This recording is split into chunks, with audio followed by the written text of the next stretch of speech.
I couldn't make up my mind. So I've divided my virtual million into two 500,000s.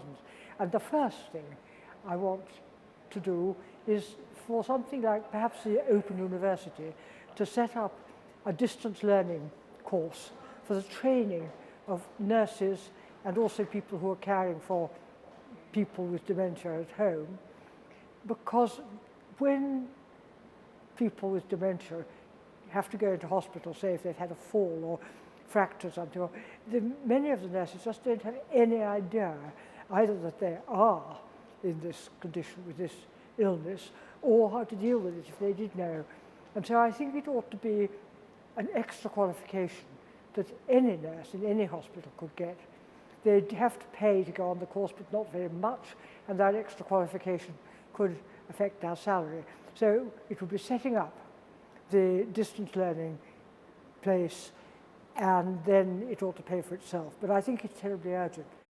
My second £500,000 won't go to training, but it will go to research, because I think that research into dementia is incredibly badly funded.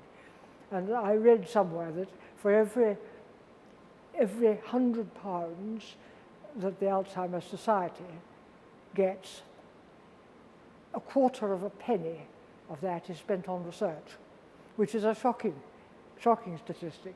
And there is such a lot still to find out. And one thing finally I'd want to do in part of this program is to make sure that when people are increasingly diagnosed early with dementia, they can then volunteer, if they want to become research subjects themselves. So I think there's a huge amount of knowledge that could be learned from actually examining their brains and the way they think and the gradual progress of their disease. And I think they might feel they were doing something, contributing something, if they were able to act as research subjects.